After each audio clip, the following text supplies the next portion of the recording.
You're listening to the AFTERBUZZ TV Network, now the largest new media platform on the web, and your #1 source for after-show entertainment. Very good, Keith Johnson.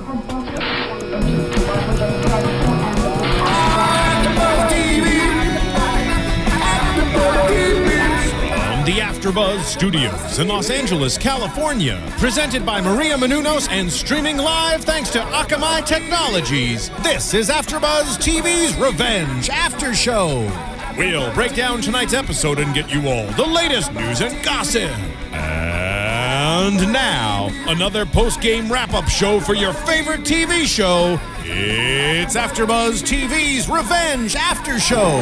Hello, everybody. Welcome back. I hope you had an amazing weekend. And we are here tonight doing Revenge Season 3, Episode 9, Surrender. And we're going to have some fun tonight. This was a fun episode. Oh, we're going to have so much fun. Yes, we are. And I am your host, Roxy Striar, alongside Phil Svitek. Welcome. And we're playing this song. If you didn't catch the moment, it's when Dan lets go of the necklace.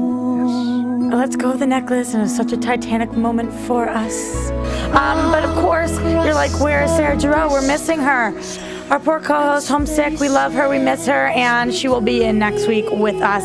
Really quickly, we've gotten a lot of requests for Roxy's wedding, you know, so keep those coming in. And Sarah, I know you're listening at home. I have a match for you. Oh, we're gonna talk. We're kind of playing matchmaker tonight. We are. There's someone very special that I think I can hook you up with, and we're gonna make this happen, Sarah. So, AFTERBUZZ fans, we might have 2 weddings coming up in December/January during the hiatus. Here's the problem. So we have Emily, who has too many matches, and then we have me, who has none. No, there's a guide. There's a guide. Phil Svitek refuses to set me up with anybody. I need you guys to keep tweeting at me so I feel a little bit loved here, okay? I need the love. You're talking about the tweet we got last week. I love it. That was an amazing tweet. Anyway, on to Revenge. Okay, so we're moving on to Revenge. Let's start by talking about this Margot-Jack situation. I'm actually a little surprised at how quickly Margot and Jack are moving. It was like about to be dropping the L-bomb tonight, I felt. Did you feel surprised with how much their relationship has grown? Yeah, I mean, so Nolan says his advice to Jack is, hey, tell her the truth and let her decide, which, you know, especially in terms of revenge, that's never really a good advice. But Margot Why do you think that's never good advice? Because there's too many angles, there's too many layers to everybody all the time, and so, you know, how can you really trust someone, especially, you know, someone who is a journalist, as Jack says, you know, she's going to go after the story. It depends what he was going to tell her. You know, he could have said, oh, by the way, Emily's not Emily, she's actually Amanda. That would have been a little too much. Telling somebody else's secret is stepping over the line, but telling your own secrets, that's his prerogative, I feel like. You think that it wasn't a smart move? No, obviously it was, because Margot kind of was like, okay, I don't want to lose you, so if going after the story means that, then no, we're not going to do it. But then again, that's for now, and you never know. It's like taking naked pictures of yourself and sending them to your boyfriend.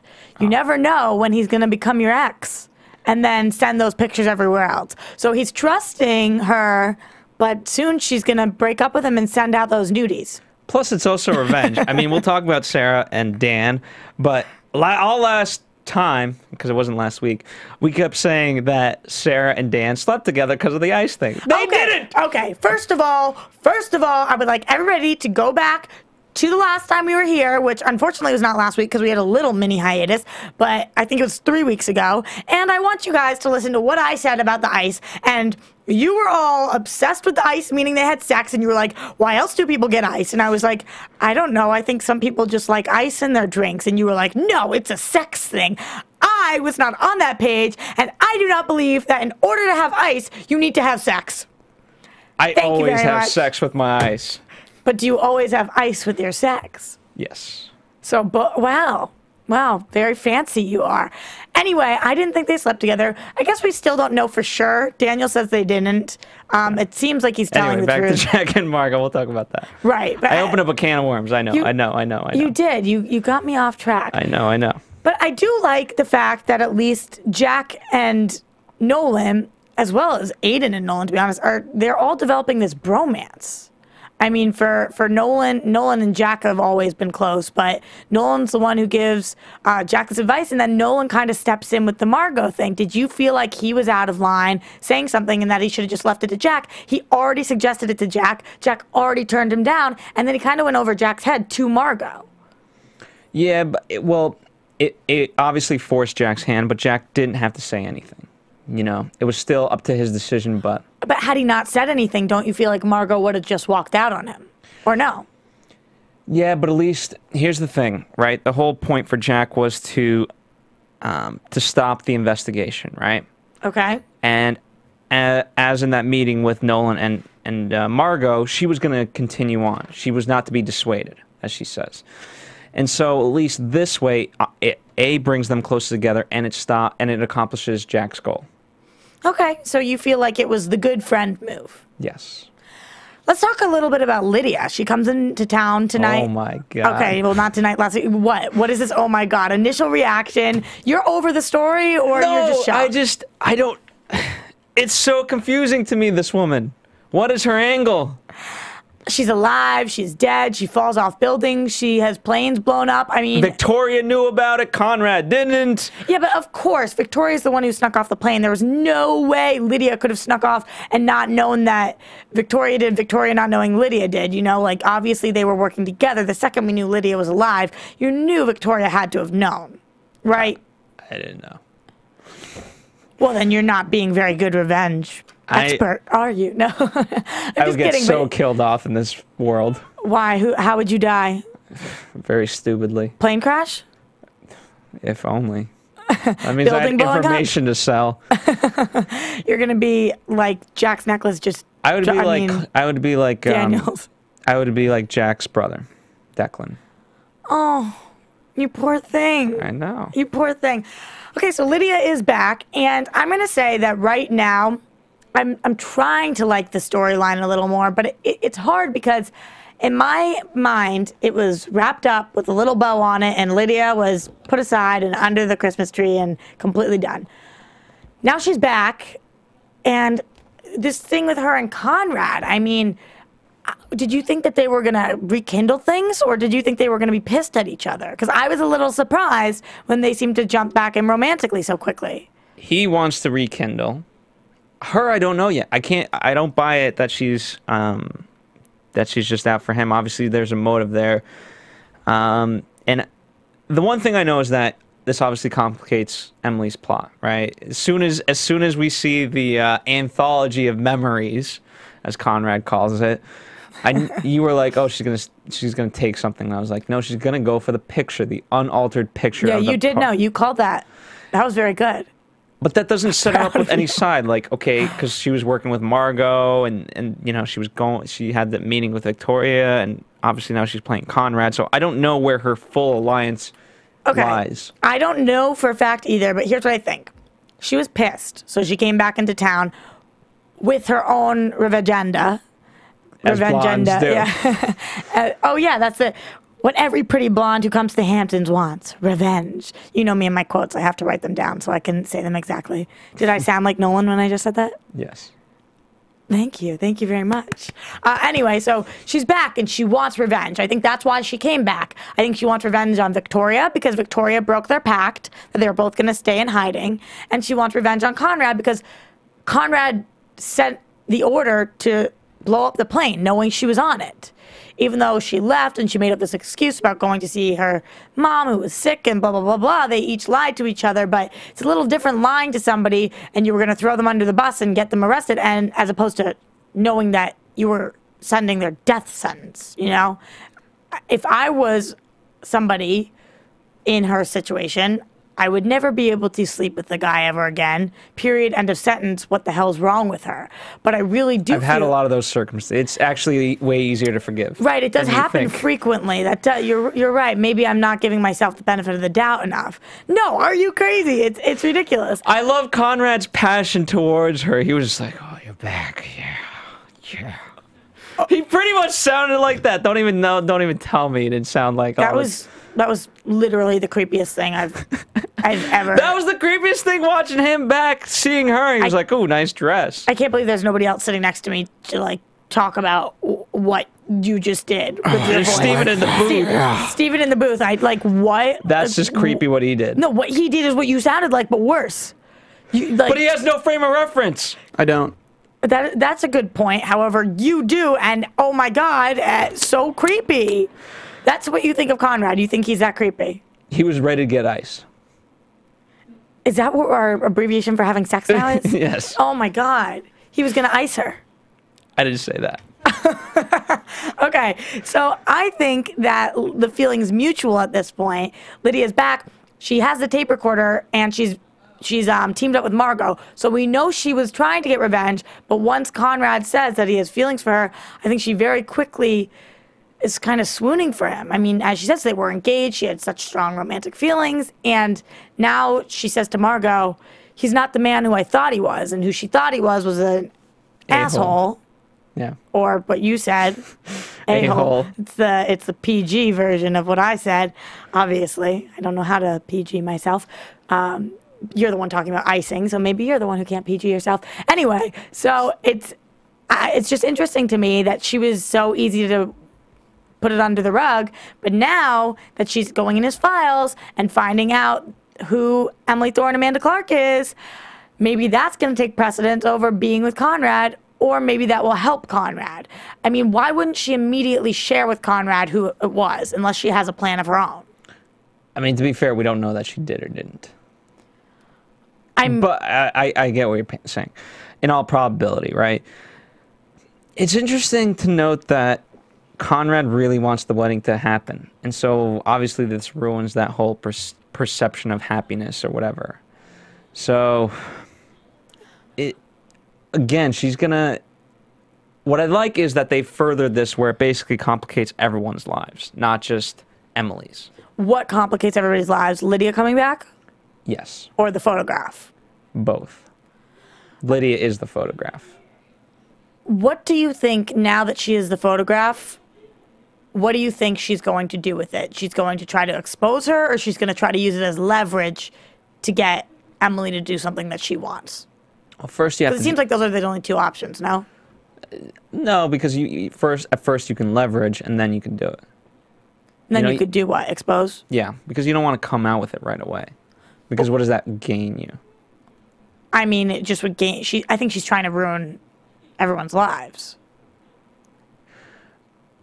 You don't think so? Yeah, I don't know. Her motive is very tough to read. But I think she's ultimately going to... I mean, ironically, this only kind of helps Victoria.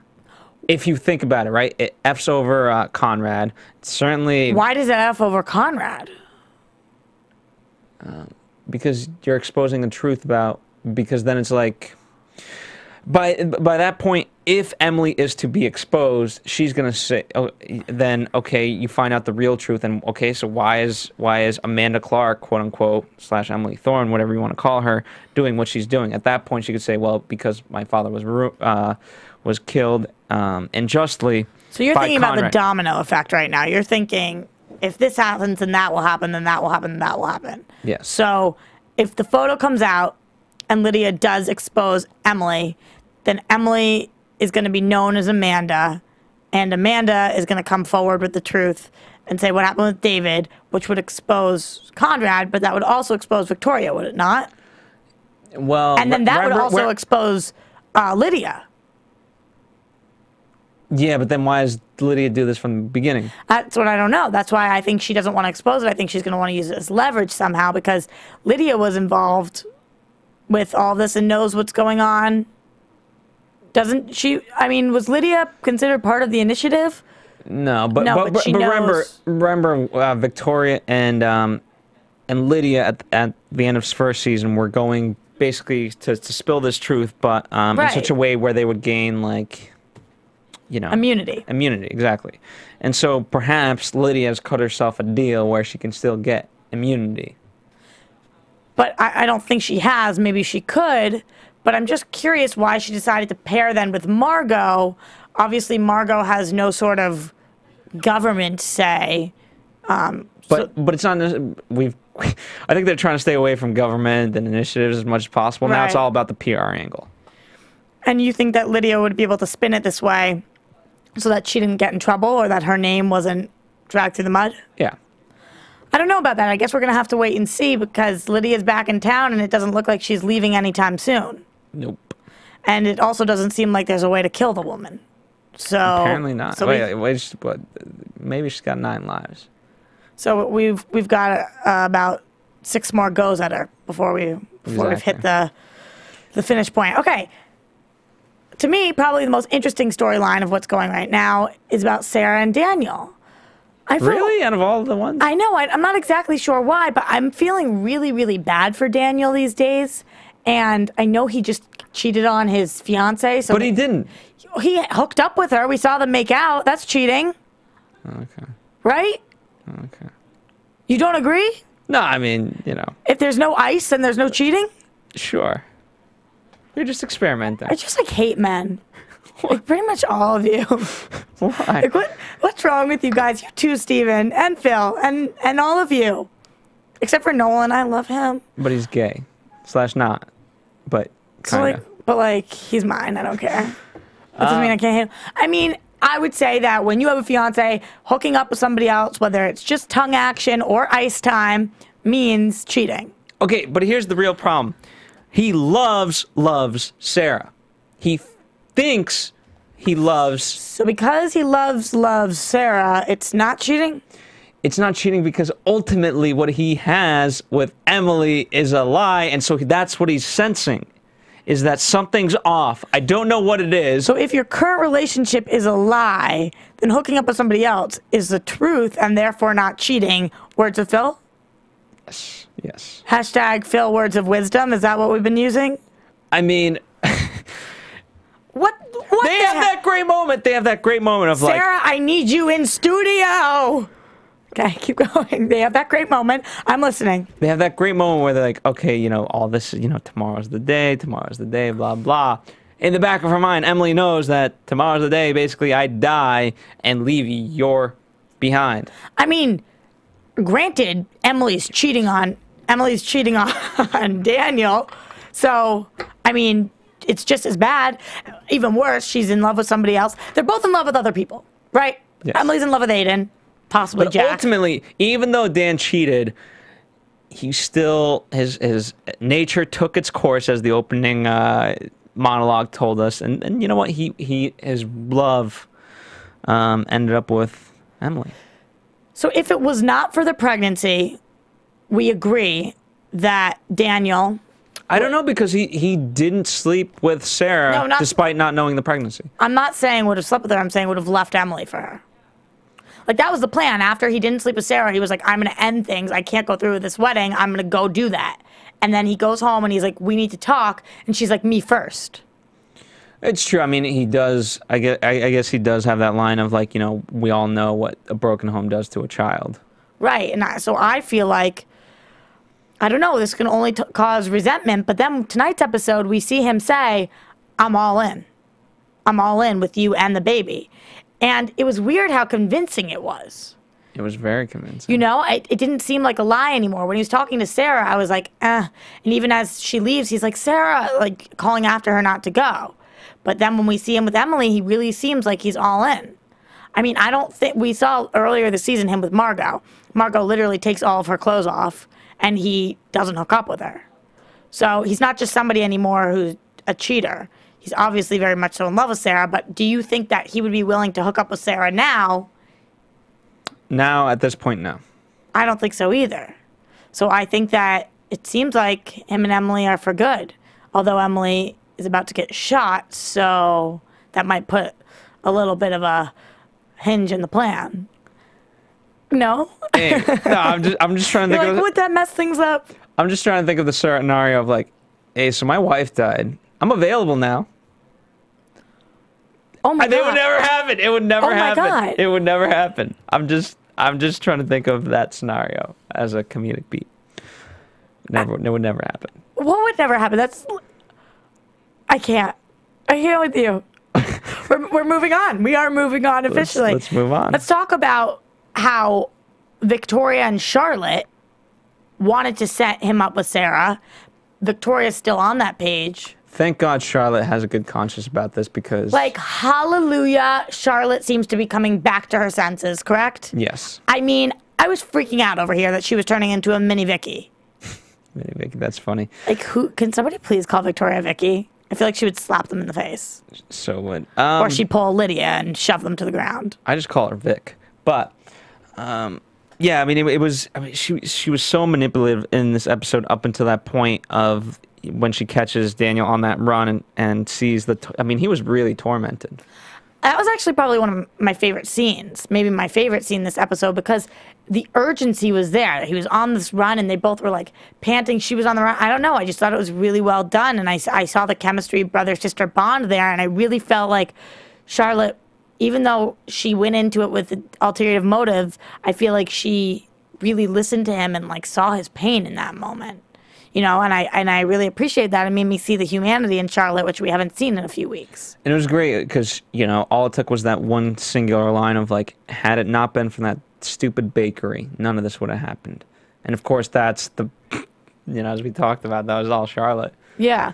What did you think about what Charlotte then did for Emily, saying she was going to be a better sister than she was maid of honor, and then she went over there and got her the mani-pedi and whatnot? Were you kind of surprised by that? Or after her conversation with Daniel, did you expect that?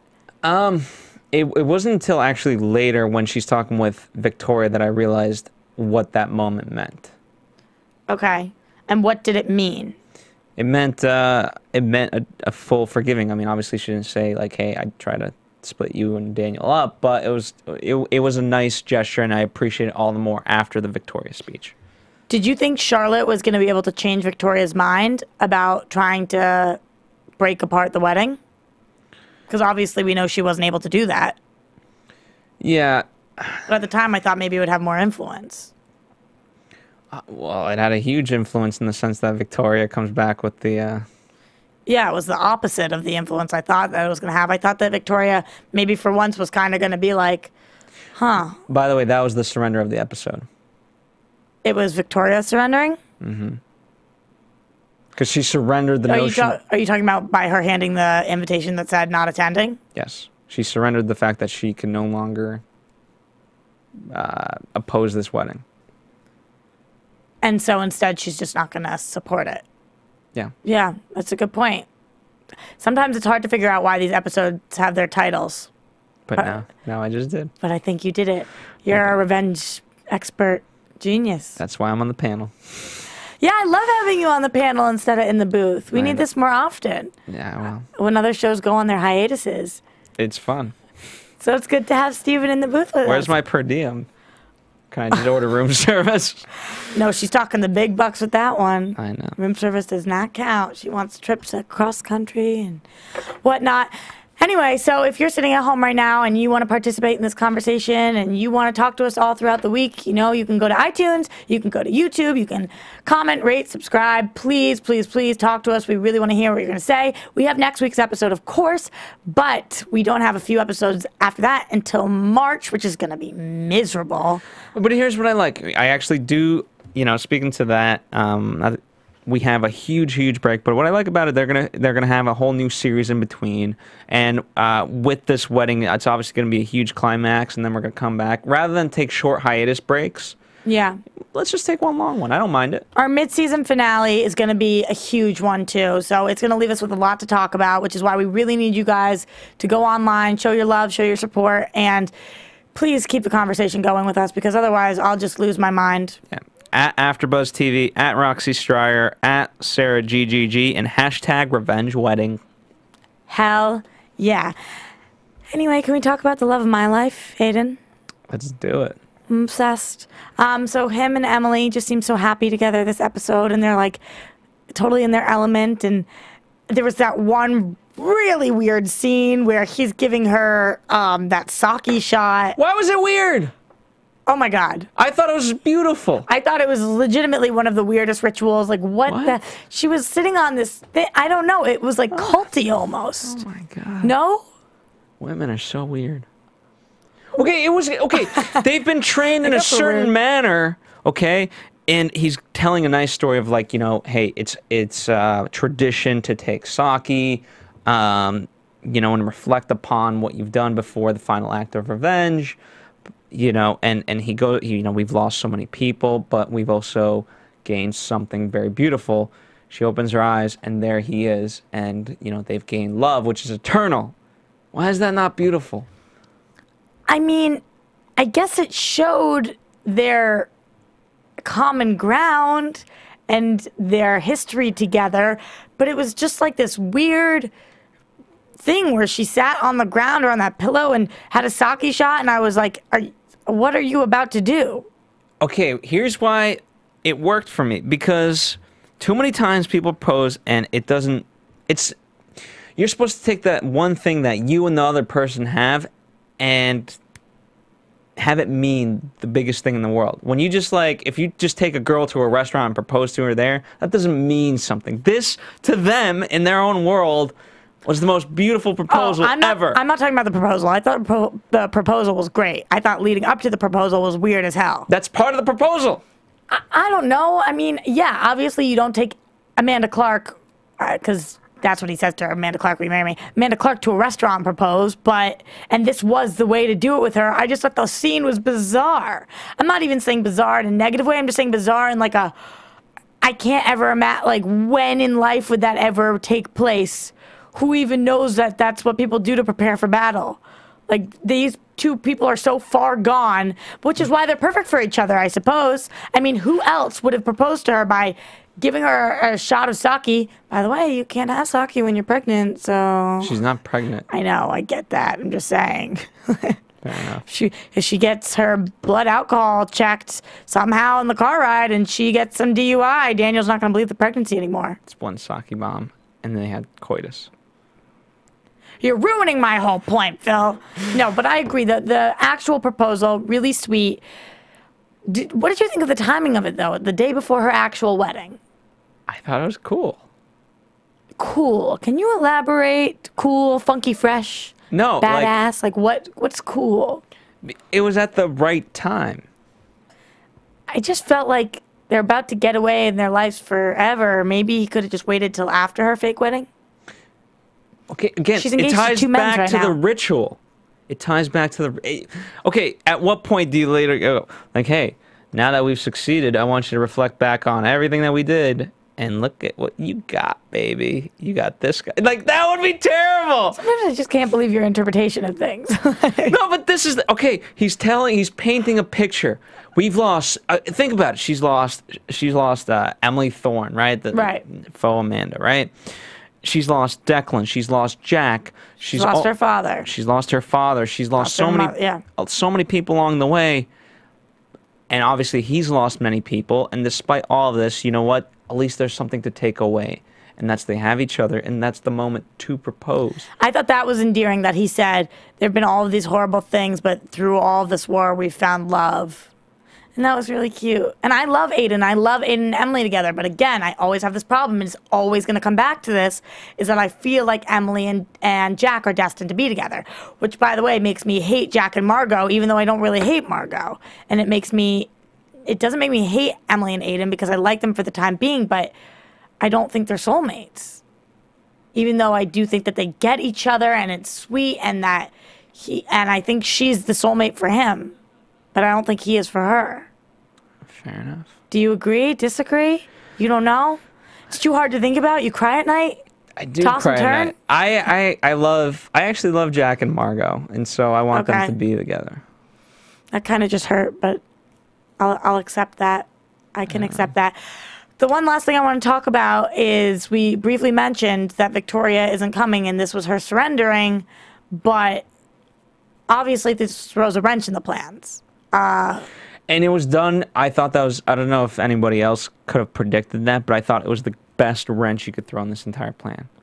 Because it's the only thing that's out of Emily's control. And it was so subtle, and it was almost like a sincere moment between what should have been Emily and Victoria, and yet it's not, because of holy crap, this just throws everything off kilter, right? We have the great scene of Aiden and Emily at the gun range, You know, hey, here's the gift. It's dressed to Victoria. You know, you got the bracelet. Now we just need a little blood on it. We're good to go. And the gunpowder, yeah. I mean, I just think Emily never saw this coming. She usually calculates everything in her head weeks, months, years in advance, and she's had this plan forever, and this was the one thing she couldn't have planned for. Do you think that somehow she's going to get, whether it's Daniel to convince Victoria, or whether she does it herself, or Charlotte, do you think somehow she's going to be able to get Victoria to the wedding? I mean, we do see her in a seat. So the answer is yes. Yes. How do you think that happens? That's what I don't know. And I hope they have a really good explanation for it. I think... It can't just be that she changed her mind. Yeah, that would No. be frustrating. I think ultimately, I think it has to be something with Daniel.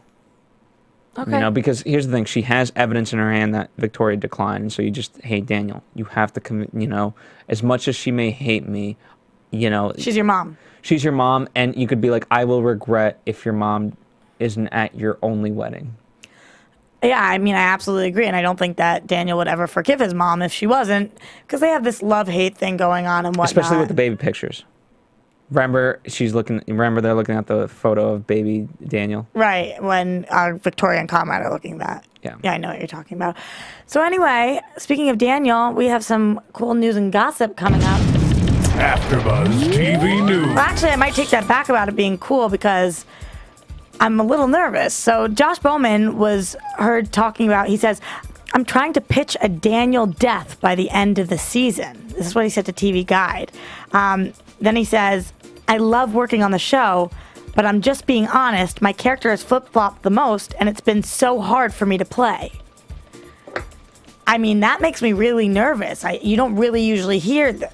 I'm assuming the show's kind of pissed at him that he would say that. I know that this came out... This news came out 2 weeks ago, but we haven't had a show since then, so I wanted to talk about it now. Any thoughts on that? They would have to do it in the right... I mean, they could be teasing something like a fake death. I don't think so. It seemed like the actor was sincere, and I was surprised. You know, you would think you would love... He's obviously in a very serious relationship with Emily Van Camp off of the show. Yeah. And working with your person every day, that should be fun. But I get what he's saying. He's talked about his character a lot over the years and how he wants his character to be bad or wants his character to be good. So I don't know. I think as an actor saying that he doesn't want to play the role because it's difficult. It is very... That I didn't enjoy. I understand it's a difficult role, but that doesn't mean it doesn't make it fun. Yeah, exactly. So, and I'm also a little hesitant to think that they would give him this wish because... And by the way, it's not like his character is there is a... Not saying there's a motive, but it tracks well, meaning, you know, the pain and emotion he's gone through is consistent. You know, from A to B to C to D, whatever. Yeah, but I do get what he's saying. Like, we know for fact Victoria and Conrad on the bad side. Yeah. Jack, Emily, Amit, all of those people, Nolan, good team. Daniel, it's always kind of been a toss-up. But he's not the martyr, but he's you could call him the sacrifice. Martyr. He's the sacrifice of the show. He's the lamb. Yeah. I know, so I do feel bad about it, but honestly, the only series regular that Revenge has killed off has been Declan. So I don't... I mean, even Lydia's still alive. Exactly. So even if they do find a way to kill Daniel off, who's to say he's gone for good? This show will never let you know. Okay.